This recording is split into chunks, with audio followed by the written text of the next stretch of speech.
그때의 스데반의 일로 일어난 환란으로 말미암아 흩어진 자들이 베니게와 구브로와 안디옥까지 이르러 유대인에게만 말씀을 전하는데, 그 중에 구브로와 구레네 몇 사람이 안디옥에 이르러 헬라인에게도 말하여 주 예수를 전파하니, 주의 손이 그들과 함께 하심에 수많은 사람들이 믿고 주께 돌아오더라.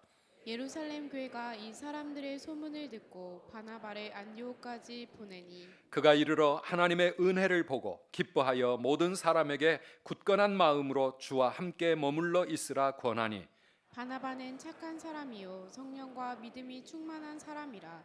이에 큰 무리가 주께 더하여지더라. 바나바가 사울을 찾으러 다소에 가서 만남에 안디옥에 데리고 와서 둘이 교회에 1년간 모여 있어 큰 무리를 가르쳤고, 제자들이 안디옥에서 비로소 그리스도인이라 일컬음을 받게 되었더라. 아멘. 아멘.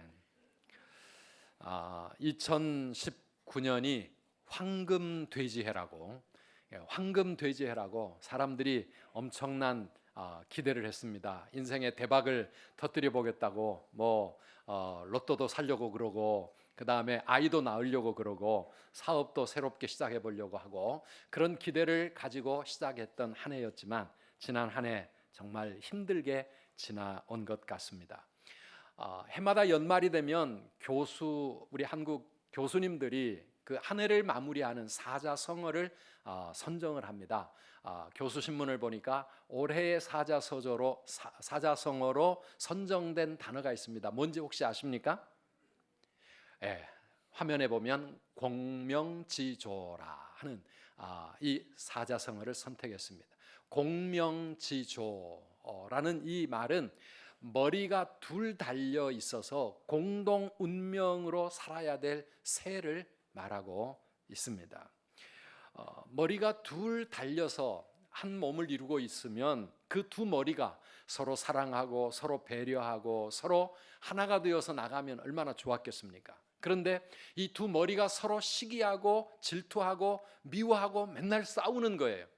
그래서 상대방 저놈이 없어져야 내가 행복하고 내가 성공하고 내가 모든 것을 차지할 수 있는데, 자꾸 그런 생각을 하다가 어느 날 한쪽 머리가 상대방 머리가 먹는 약에다가 밥에다가 독약을 탔습니다.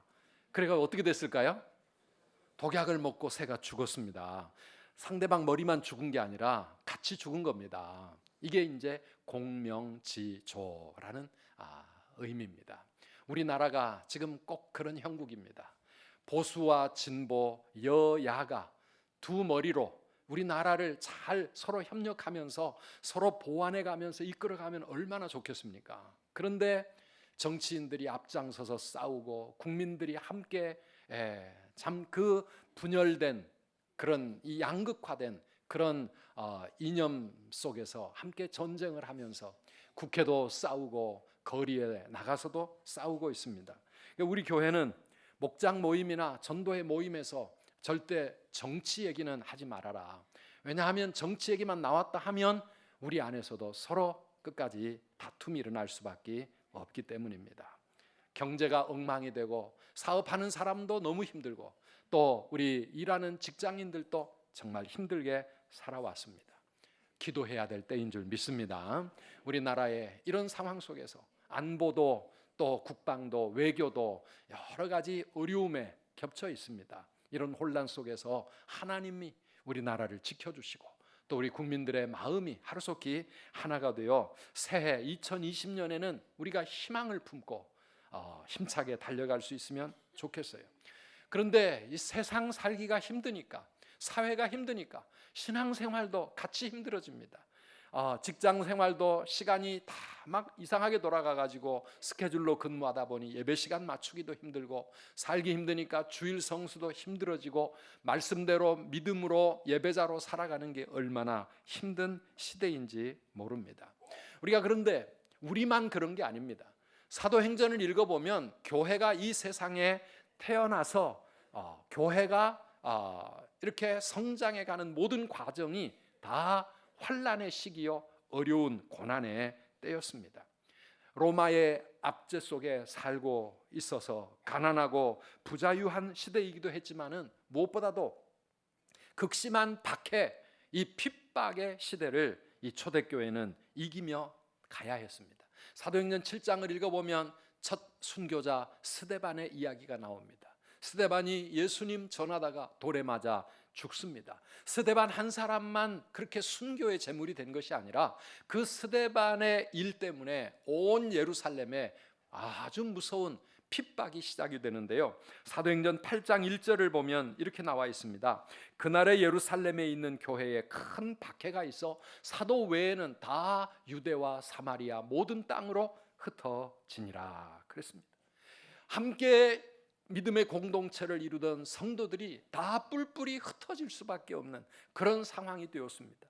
그래서 사마리아로 그리고 여러 이스라엘 땅으로 심지어는 이방인들의 땅까지 그렇게 흩어지게 되었습니다. 교회가 문을 닫을 판입니다. 복음의 역사가 끝나버릴 것 같은 위기의 상황이 되었습니다. 그런데 오늘 사도행전 11장 우리가 읽은 이 본문에 보면 그 위기 때문에 어떤 일이 일어났습니까? 복음이 예루살렘 안에서 이제는 그 예루살렘을 뛰어넘어 유대와 사마리아와 온 땅에 흘러가는 그런 계기가 되었습니다. 그리고 안디옥 교회라고 하는 교회가 탄생하는 이야기가 오늘 본문에 나오고 있습니다.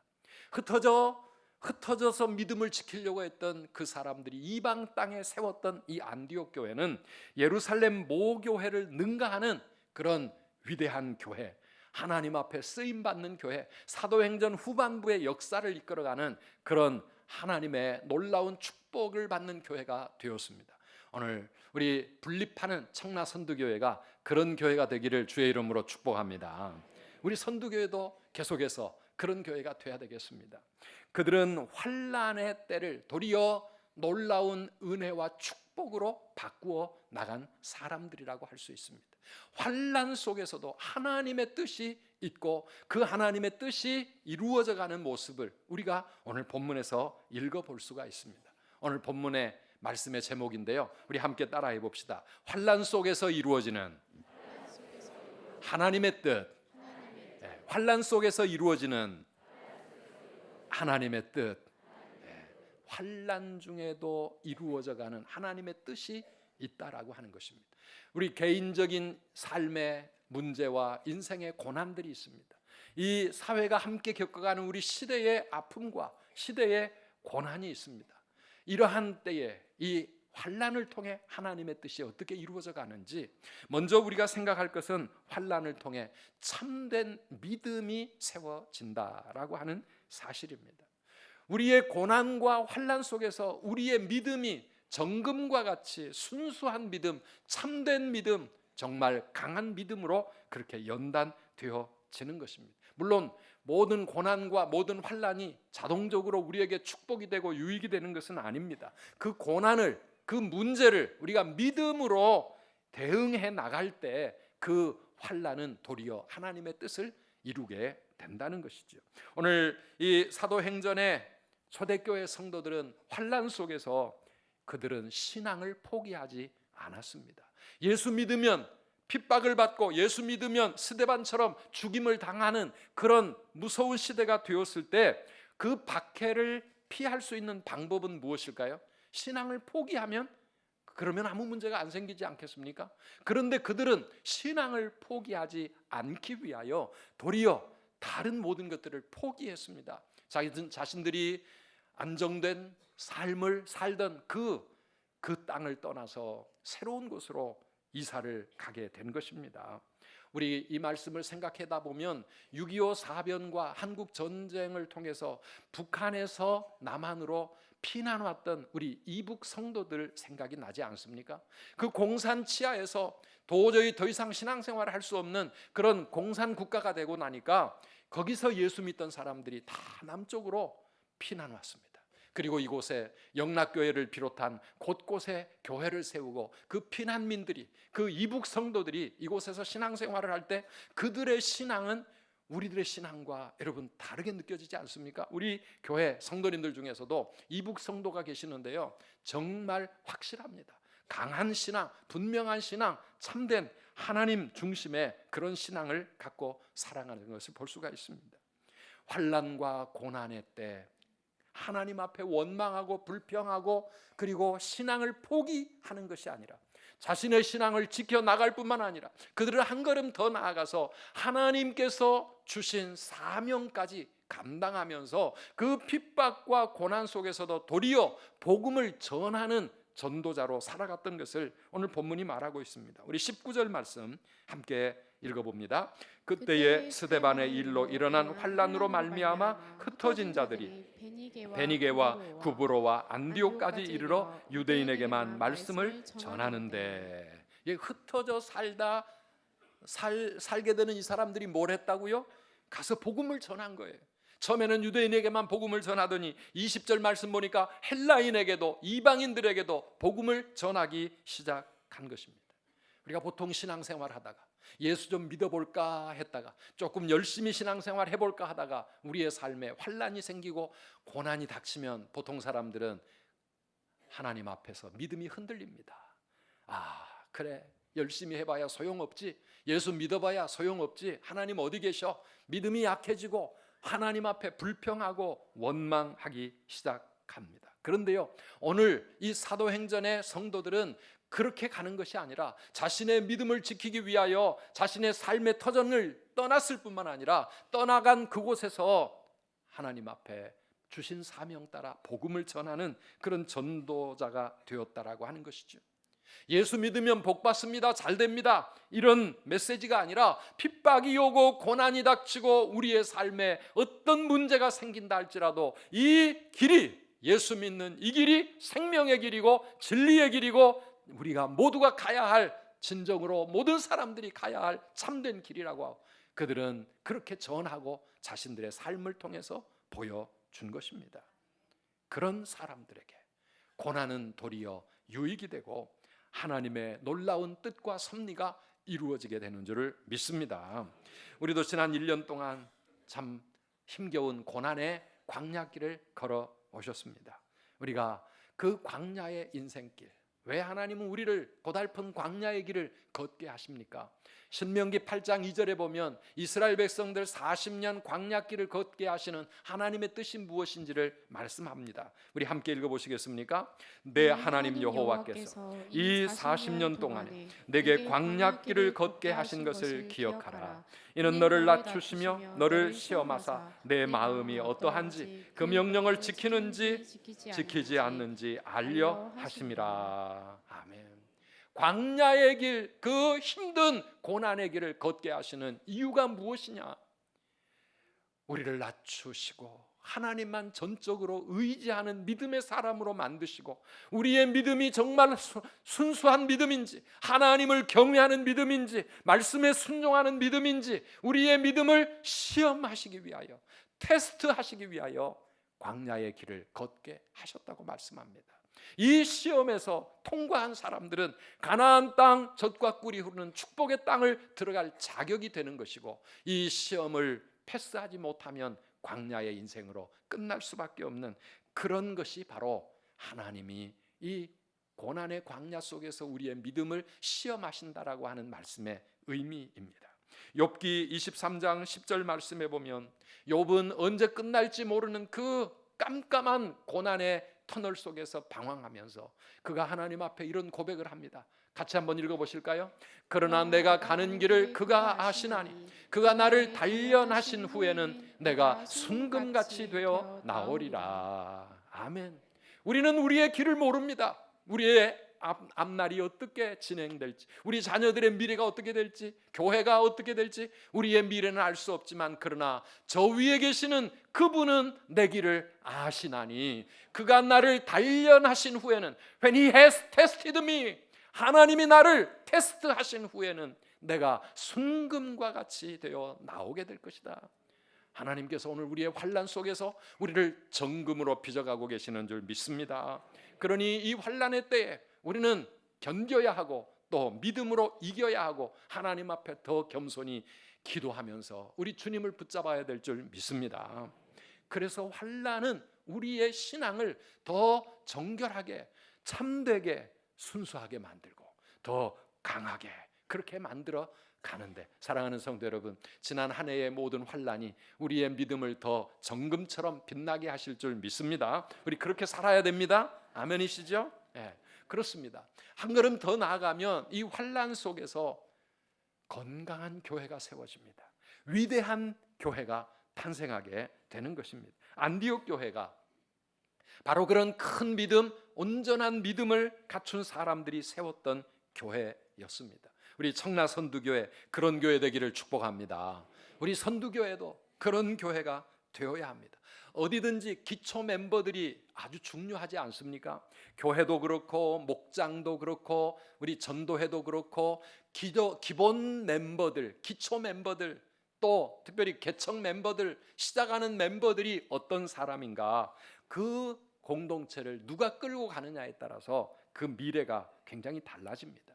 그런데 이 안디옥 교회는 그 큰 환난을 믿음으로 견뎌낼 뿐만 아니라 도리어 그 안에서 하나님 앞에 사명 감당하기를 원하는 그런 강한 믿음의 사람들이 중심이 되어 세운 교회였습니다. 그러니 얼마나 이 교회가 정말 위대하고 건강한 교회가 되겠습니까? 우리 사도행전 후반부는 보면은요, 예루살렘 교회가 주축이 되던 시대에서 안디옥 교회가 주축되는 시대로 그렇게 바뀌어져 가고 있는 것을 볼 수가 있습니다. 우리 안디옥 교회는 건강하고 위대한 교회였습니다.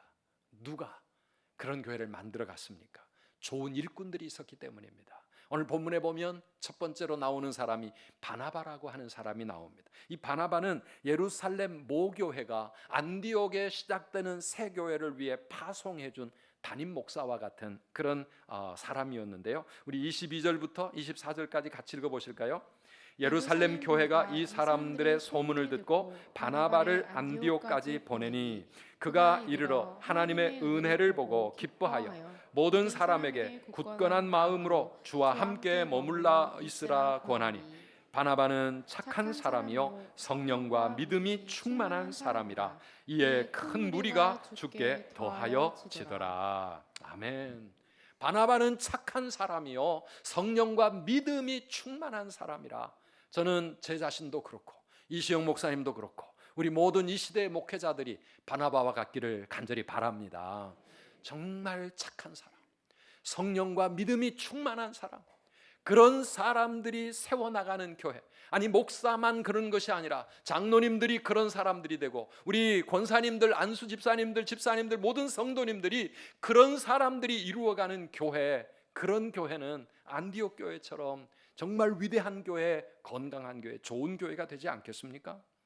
오늘 그런 사람들이 교회를 세워나갈 때 이에 큰 무리가 주께 더하여 지더라. 오늘 청라 선두교를 시작하는 우리 성도 여러분들이 다 바나바와 같은 그런 멋진 믿음의 사람들 되시기를 축복합니다. 한번 따라합시다. 바나바는 착한 사람이요 성령과 믿음이 충만한 사람이라. 아멘. 네, 우리 한 사람 한 사람이 다 그런 사람 되었으면 좋겠습니다. 이 바나바는 자기 혼자서 이 안디옥 교회를 끌고 나가지 않고 또 사울이라고 하는 사람을 데려옵니다. 이 사울은요 나중에 바울이 된 사람인데 아직까지 고향 다소에 파묻혀 있던 그런 때였습니다. 나중에 위대한 사도 바울이 되는데요, 이 바나바가 이 사울을 고향에 내려가서 데려다가 안디옥 교회 일꾼으로 세우면서 이 사울이 바울로 그렇게 발전해 가는 것이죠. 25절 26절 같이 읽습니다. 바나바가 사울을 찾으러 다소에 가서 만나매 안디옥에 데리고 와서 둘이 교회에 1년간 모여 있어 큰 무리를 가르쳤고 제자들이 안디옥에서 비로소 그리스도인이라 일컬음을 받게 되었더라. 아멘.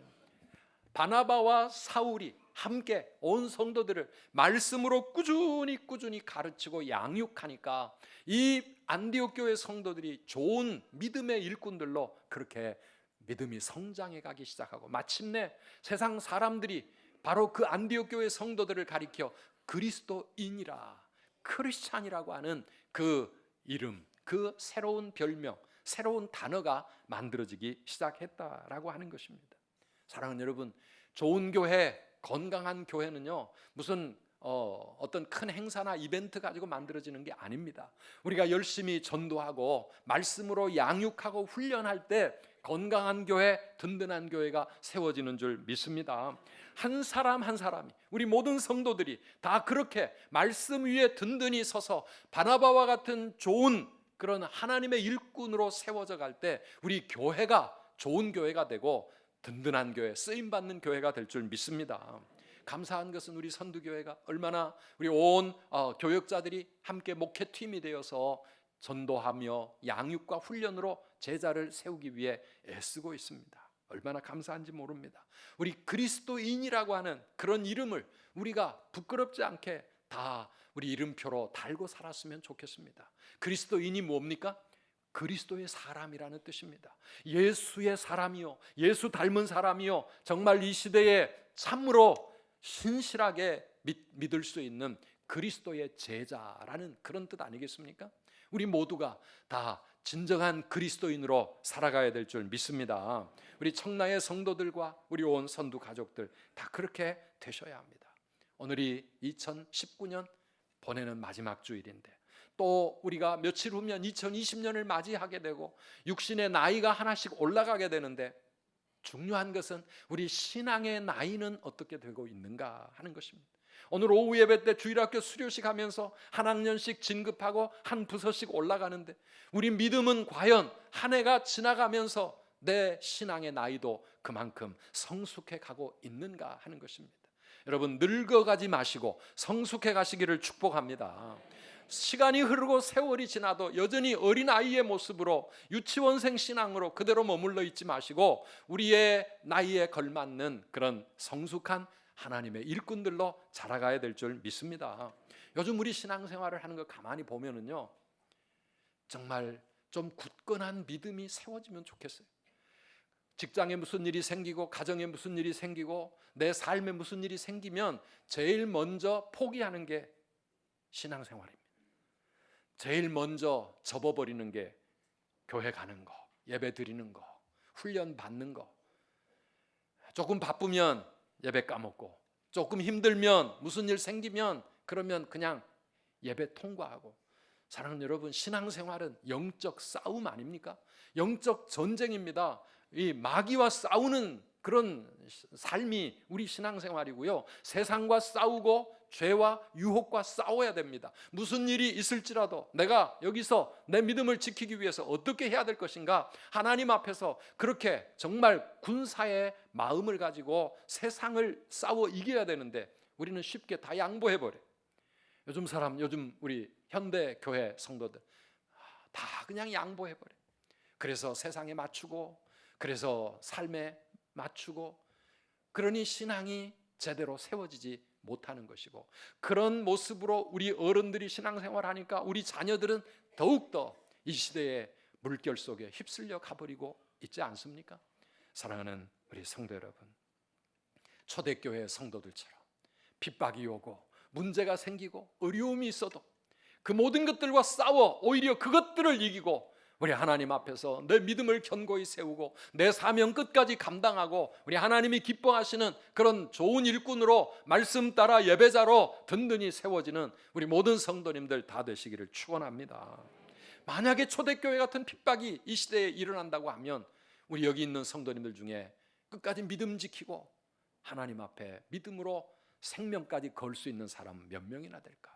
몇 프로나 교회에 남을까요? 우리 자신을 한번 돌아보면서 2019년 하나님 앞에 우리의 부족한 것을 회개하고 2020년도에 새로운 믿음의 결단을 가지고 새해 새 땅을 향해 가시기를 축복합니다.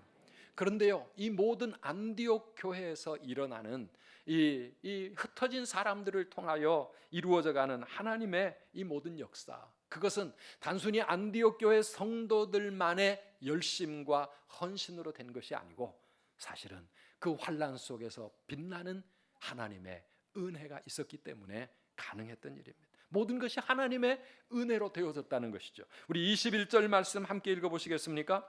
주의 손이 그들과 함께 하심에 수많은 사람들이 믿고 주께 돌아오더라. 아멘. 주님의 손길이 그 성도들과 함께하고 안디옥 교회 주님의 손이 함께 하시니까 안디옥 교회가 든든해지고 많은 새로운 영혼들이 교회로 몰려왔다는 이야기입니다. 그 교회 안에는 하나님의 은혜가 넘쳐났습니다. 우리 23절 말씀도 함께 읽어보시겠습니다.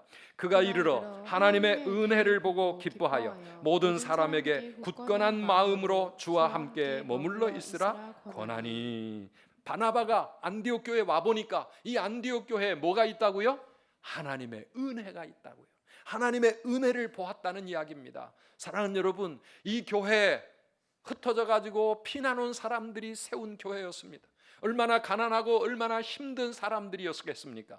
핍박의 시대에, 그 환난의 때에 생명을 걸고 신앙생활을 하려고 했던 사람들입니다. 그런데 그렇게 모인 공동체 안에 하나님의 은혜를 보았다라는 것이죠.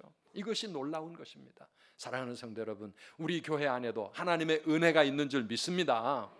우리가 무엇을 보며 사느냐에 따라서 우리의 마음도 달라지고 우리의 삶이 달라질 겁니다. 똑같은 환경, 똑같은 현실 속에 살면서도 내가 보는 것이 무엇인가에 따라서 인생이 틀려지는 거예요.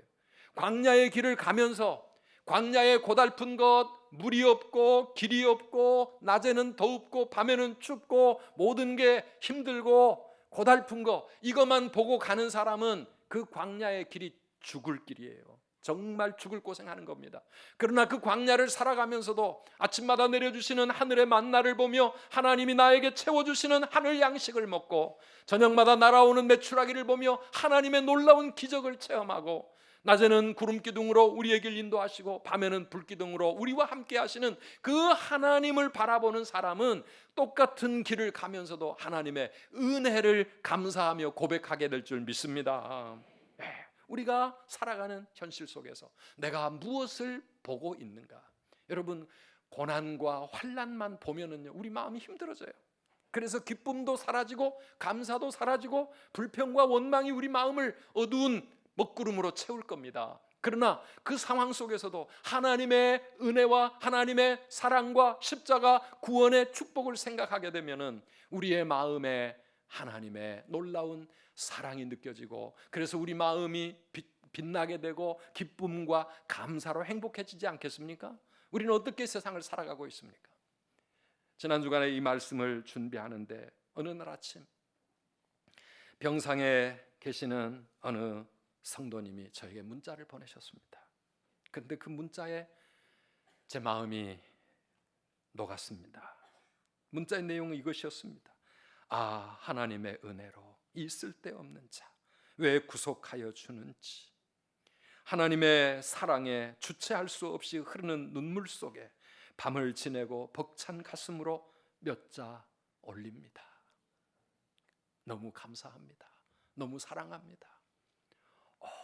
문자가 이렇게 온 거예요. 이분이 병원에 입원해가지고 지금 힘든 시간을 보내고 계시는데 그 병원 그 힘든 시간 속에서 하나님의 은혜 때문에 가슴이 벅차오르고 밤에 눈물을 흘리며 주체할 수 없는 그 마음을 가지고 이른 새벽에 담임 목사에게 문자를 보내신 거예요. 제가 그 문자를 보며 하나님 앞에 얼마나 감격했는지 모릅니다. 다른 사람 같으면 원망하기 쉽고 내가 평생을 믿음으로 살았는데 하나님, 내가 왜 이렇게 또 병까지 얻어가지고 고생해야 합니까? 왜 나는 이렇게 힘든 인생입니까? 불평하고 원망할 수도 있을 텐데, 그런데 그 병상에서 왜 나 같은 죄인을, 이 쓸데없는 자를 구원해 주시고 이 변함없는 사랑으로 나를 지금까지 붙들어 주시는지, 그 병상에 그 고난 속에서 하나님의 넘치는 은혜를 가슴이 깨달으니까 그것이 자기 마음에만 가둘 수가 없어서 고백하고 감사하면서 사랑합니다 고백하는 겁니다. 사랑하는 성도 여러분, 우리 한 해를 여기까지 달려왔습니다. 여전히 우리의 삶에는 문제가 남아있고 환난도 어려움도 있을 것입니다. 그런데 사랑하는 성도 여러분, 우리가 문제와 고난과 힘든 것만 생각하며 살아가면 우리는 하나님 앞에서 감사할 수 없습니다. 그러나 그 모든 상황 속에서 우리에게 한결같이 흘러넘치는 하나님의 그 사랑과 은혜, 그 하나님의 그 놀라운 기적 같은 역사를 우리가 바라볼 수 있다면 그 어떤 상황 속에서도 우리는 하나님께 감사할 수 있을 것입니다. 하나님의 은혜에 그 손길 믿으며 살아가는 우리 모든 성도님들 되시기를 축복합니다. 선두교회가 지금까지 지내온 것 다 하나님의 크신 은혜인 줄 믿습니다. 우리 청라 선두교회 이렇게 시작할 수 있는 것 다 하나님의 은혜인 것을 고백합니다. 우리에게 아직도 숙제가 있고 힘든 부분도 있을 겁니다. 우리는 하나님의 큰 그림을 다 볼 수 없습니다. 크신 계획 알 수가 없어. 우리는 작은 고난에도 지치고 힘들어할 때가 많이 있습니다. 그러나 사랑하는 성도 여러분, 잊지 마십시오. 우리 하나님께는 언제나 우리 인생을 향하신 하나님의 크신 계획이 있고 하나님의 큰 그림이 있는 줄 믿으시기를 바랍니다. 환난 중에도 하나님의 뜻이 있고 계획이 있다는 사실을 잊지 마시기를 바랍니다. 때로는 핍박의 시대가 온다 할지라도 주님의 교회를 향하신 하나님의 큰 뜻과 그 계획은 반드시 이루어진다는 사실, 여러분 믿음으로 살아가시기를 주님의 이름으로 축원합니다.